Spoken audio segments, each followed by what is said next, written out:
The stage is set in the French city of Lyon at the 1990 World Championship. Garry Kasparov, with the white pieces, opens with one e4, and his eternal rival, Anatoly Karpov, replies with e5. The game progresses quickly, and we enter one of the most classical and historic openings, the Ruy Lopez. The bishop is attacked with a6 and retreats to a4. After that, the game continues with knight f6, and Kasparov decides to castle. If black captures the pawn on e4, we would be entering the open variation of the Ruy Lopez. But Karpov chooses a different path. He develops his bishop to e7, going for the closed variation instead. White moves the rook to e1, reinforcing the e4 pawn. And once that pawn is defended, the threat becomes clear. Take the knight on c6, and then capture on e5. That's why Karpov replies with b5, forcing the bishop to retreat. Black continues with d6, defending the e5 pawn and freeing the knight from the duty of protecting it. This opens the door to a new threat, knight a5, aiming to chase down the bishop on b3. So white replies with c3, giving the bishop a safe haven on c2, while also setting the stage for a future central expansion with d4. The game continued with kingside castling, followed by h3, and we reach one of the most important positions in all of chess history. A rich position, full of countless possibilities, and Karpov, staying true to his preparation, chooses the line developed by his own trainer, Igor Zaitsev, playing bishop b7. Kasparov continued pushing in the center with d4, and black followed the plan with rook e8. The idea behind this move is that after white plays knight d2, the bishop will drop back to f8, and the rook will overprotect the critical central square on e5, a typical regrouping maneuver for black in the Ruy Lopez. White begins the queenside offensive with a4, while Karpov replies with h6, preventing any possible knight jumps to g5.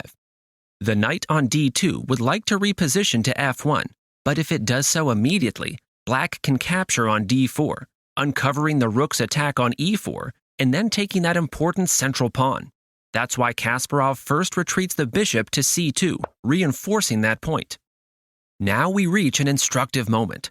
Black decides to capture on d4, but the idea is that after white recaptures, they won't allow Kasparov to calmly play with his classical pawn center. On the contrary, black plans to strike back immediately, starting with knight b4, attacking the bishop. And after it retreats to b1, the counterattack in the center continues with c5. If white wants to avoid having the center dismantled, they must push d5 right away. But now, black is left with a strong majority of 3 pawns against 2 on the queen side, which guarantees good chances for counterplay. For now, the knight retreats to d7. We'll see the idea behind this move in just a moment. Meanwhile, white's pieces were stuck on the first rank, so Kasparov decides to activate his rook along the third, bringing it to a3. Now that the knight is moved back, the f-pawn is free to advance to f5, aiming to undermine and completely destroy white's center. But this is a very risky move, as it seriously weakens the king's position. Kasparov once said that for a great game to exist, both players must rise to the occasion. So credit must also go to Karpov, who decides to take the risk with this advance. If the f5 pawn is captured, we should note that it no longer defends the critical central pawn on d5, which would be taken immediately. So white brings the rook to e3, connecting the rooks and reinforcing the center. Now that the knight has cleared the way for the pawn, it returns to f6, while the white knight retreats to h2. We'll see the importance of that move a bit later. After this, Kasparov mentions that Karpov went into deep thought and finally played king h8.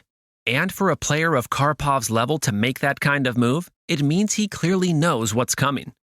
Now, to really understand how a successful attack is built, let's pay attention to the following. After the pawn exchanges, the knight can join the attack via g4. The queen has a clear path along this diagonal. The rooks are already positioned to join the action, and the bishop is also active on its diagonal. And while this other bishop is not badly placed, aiming at the h6 square, it would be much better on this other diagonal. So Kasparov plays b3, an important link in his attacking plan. The game continues with the pawn exchange on a4, after which Karpov plays c4, sacrificing a pawn. The idea is that if the knight captures, black replies with knight takes e4.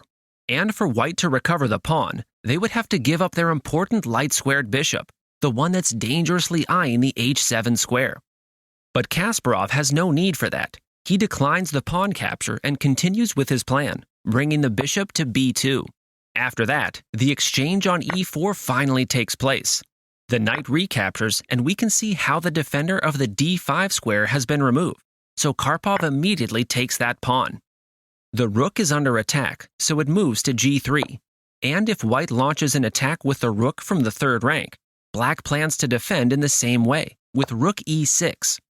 The knight that had previously retreated to h2 now jumps to g4, getting one step closer to the black king.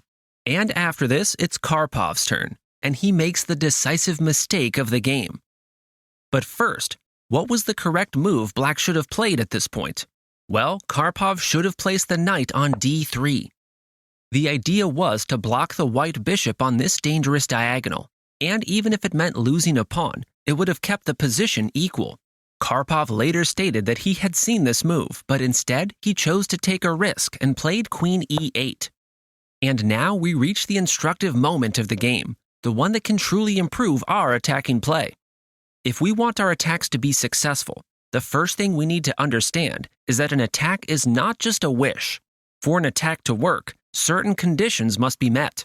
And the most important of all is having a majority of pieces in the attack. If we take a closer look, both bishops, both knights, both rooks, and the queen, all 7 white pieces, are fully ready to launch a decisive attack against the black king. And this hasn't happened by chance. Kasparov played his pieces like this on purpose, with full intention. Meanwhile, most of black's pieces remain on the queen side, away from the action, and only the queen, the bishop, the rook, and maybe this knight can join the defense. With 7 attackers against just 4 defenders, the white attack has every chance of succeeding.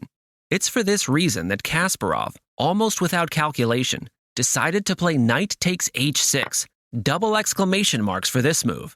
And if we ask Stockfish, it confirms that this was indeed the strongest move in the position. But don't take my word for it. Let's hear it from Kasparov himself. Knight takes h6. So he did not see this move? I didn't calculate it. I knew that it should win. I saw you playing very quickly this move over the board. I didn't calculate. I saw several lines. White's winning because I have 7 pieces in the attack. 2 bishops, 2 knights, 2 rooks, and rooks is attack to queen. He has some pieces protected, okay, rook, 2 pawns and bishop, and maybe queen. But now, even if Kasparov didn't calculate the sacrifice all the way to the end and was mostly guided by intuition, what would have happened if the knight had been captured? Well, let me open a sideboard so we can take a look at that line. To start with, the knight cannot be taken with the pawn because it's pinned, so it must be captured with the rook. After that, white plays knight takes d6, a double attack on the queen, and at the same time, the bishop on b7 is also under attack. So, in order to defend both pieces, the queen moves to d7. After that, the game could have continued with queen g4, a very strong move. The idea is that once the queen is captured, the knight jumps to f7 with check. The only move for the black king is to go to g8, and then Kasparov captures the rook on h6. After taking the knight as well, white recovers the queen on g4 with check. The king has no choice. It cannot escape along this diagonal, it can't block with the bishop, and it also can't go to h7, so it must move to f7. After that, white gives check with the bishop on g6, and once again, the king has no options. It can't go to the e-file, nor escape along this diagonal, so it must return to g8. Now comes a discovered check with the bishop on f5, and once more, the only move for the king is to go back to f7. After that, the bishop moves to e6, and once again, the king has no alternatives. It's forced to step over to the e-file, let's say to e8. Then comes a discovered check by capturing the knight on d5, and after the king moves, Kasparov also captures the bishop on b7. The result of this entire tactical labyrinth? White would have sacrificed a knight, but recovered it with interest, now being a full rook up. And that's exactly why, let's return to the main board, Karpov did not take the knight on h6. Instead, he chose to play c3. Kasparov pulled the knight back to f5, and black captured the bishop, but the queen moved to g4, creating serious threats against the enemy king. The black bishop retreated to c8, trying to get back into the defense. After that, the game continued with queen h4, check. If the king had moved to g8, the attack would have continued more or less the same way it did in the actual game, but Karpov decided to block the check with the rook. After the exchanges, and even though Kasparov later went as far as sacrificing his queen, he played, in my opinion, the most difficult move of the entire game. In the middle of the attack, he moved his king to h2, a high-level prophylactic move. The idea is to reposition the king so it doesn't interfere with the attack, allowing, for example, the knight on e4 to move without the rook on e1 being captured with check. Karpov continued with queen e5, and the final blow comes with knight g5. If the rook is captured, then knight f7 follows, checkmate, since, as we can see, the king has no squares to escape. So, let's go back one move. Karpov decided not to capture the rook, but instead retreated the queen to f6. The game continued with the rook invading the enemy position via e8, and Karpov, a bit desperate, played bishop f5. White could capture the rook on a8, but that wouldn't make much sense because black would take the bishop on b1, effectively trading a piece that wasn't even participating for one that's threatening mate against the enemy king. Instead, Kasparov went for the spectacular queen sacrifice, capturing on h6. According to the engine, though, this was an inaccuracy. It suggests that, instead of this move, Kasparov should have played knight f7, check, and there was mate in 6 moves. But I don't care. I'm giving this move 2 exclamation marks, because how often do we see games like this, with queen sacrifices in a world championship match? The idea is that after the sacrifice is accepted, the knight jumps to f7 with check. The king has no choice. The only move is to step up to h7. Now the bishop captures with check, which would be mate, unless black brings the queen back to block the check on g6. The queen is then captured, and after the king moves, let's say to g7, now white finally takes the rook on a8. Kasparov sacrificed a piece first, and then the queen. But they got everything back with interest, now enjoying a material advantage of 2 rooks against a single minor piece. And the b2 pawn has firm control over its promotion path. Karpov resigned just 2 moves later. I hope this game helped you understand a bit better the important concept of having a majority of pieces in the attack. See you in the next video.